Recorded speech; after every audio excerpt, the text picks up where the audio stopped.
To the point, we bat this around, and now we got talk again. Time for the question again. Is our economy in a recession? Simple question.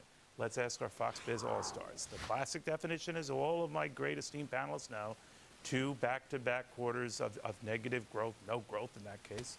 Tracy, we're not there, but an employment report today that seems to make it feel like we are. I mean, I think it doesn't matter anymore what the actual definition is. People look in their wallets, and this is how they're feeling. It's expensive to buy gas. It's expensive to buy bread. And it actually costs a lot of money to go to the movies. So all this stuff come together, call it what you will, people aren't happy. And we see that in confidence levels. And I think that's how people define recession these days. Quentin, is that how you define it? I think recessions have been less and less harmful since about '82. Companies respond a lot faster. Technology has changed things, and companies can dial up and dial down. Things have to be really bad at a corporate level for 2 consecutive quarters of downturn. We're probably not going to see that unless things are awful. Yeah, there's more pressure on individuals, but corporations are able to react quicker than they used to, and that's a net benefit for everybody. That's an interesting read on that, because that we can kind of get ahead of this. Mark, do you buy that?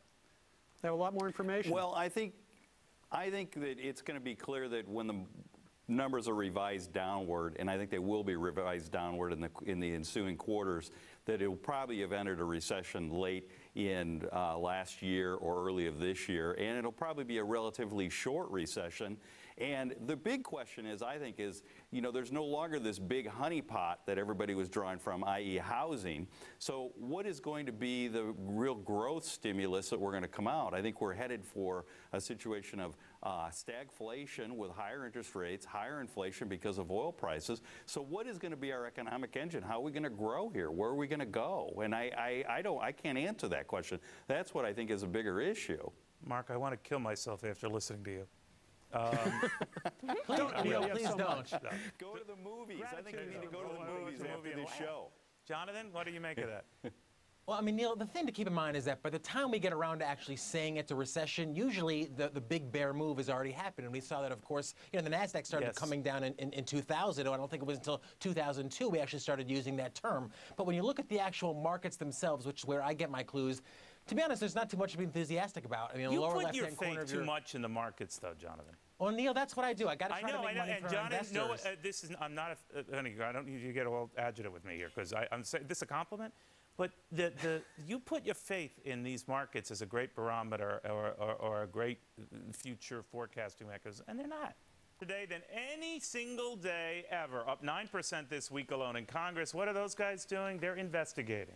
Where is Washington in this mess? Let's ask our Fox Biz All-Stars, including congressional cheerleader Jonathan Honig, Mark Tatge, Quentin Hardy, Eric Bolling, Tracy Burns.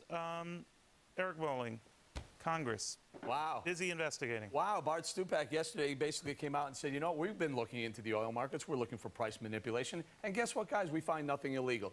At that moment, Neil, every hedge fund, anyone who's worried about being under congressional scrutiny about what they're doing in the markets, had been on the sidelines, jumped in saying, wow, what returns we can get in oil right now. Let's jump in like everyone else is in and participate as well. I got to compete with that other pension fund. So you're saying that was the catalyst? That was ding, ding, ding, ding. They all started jumping. And then if I'm short, and I was, you know, when I heard that, I'm like, oh, no. I got to start covering too. So you had new buying, short covering buying. It just made, it's a spike. Okay, but it's been a spike. Yep, absolutely. And continues to be a spike. And probably will continue for a little bit longer. By the way, Morgan Stanley today came out and said $150 a barrel in less than a month. Man, if this doesn't feel like the internet days, but that's a separate thing. Mark, what do you make of this? Well, I really think, you know, this is classic bubble, you know, bubbleology here. I mean, we're seeing a big bubble in the market, and I don't think really Washington needs to get involved in. I think the thing Washington should be concerned about, and we as stock investors and consumers should be concerned about, is what the after effect of this is over the next 12 to 24 months. We're going to see a lot higher prices as these things work their way through the system, no matter what happens. But I really think oil has run its course, and there's probably going to be a collapse in oil prices in the next 6 to 12 months. So Quentin, what do you I'm not think? really I've heard that a lot, that. Quentin, that this internet froth, real estate bubble type froth is is alive and well, even to the Wall Street proclamations of $150 oil, much like Amazon at 200 to 300 for, and you know what I mean?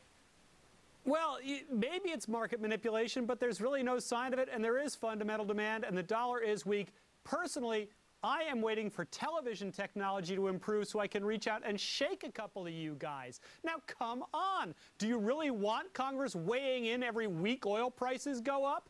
Congress should just stay out of the way and let the market do what the market does, right? No one here is for that, Quentin. Well, you're saying oil prices are up. What is Congress doing? Why are you the only yelling? thing Congress can do is yelling, Quentin? Why are you yelling? It's Friday. Because I'm an angry man. All right. I'm an angry man, Okay, Neil. there you go. Well, Jonathan, what do you make of this?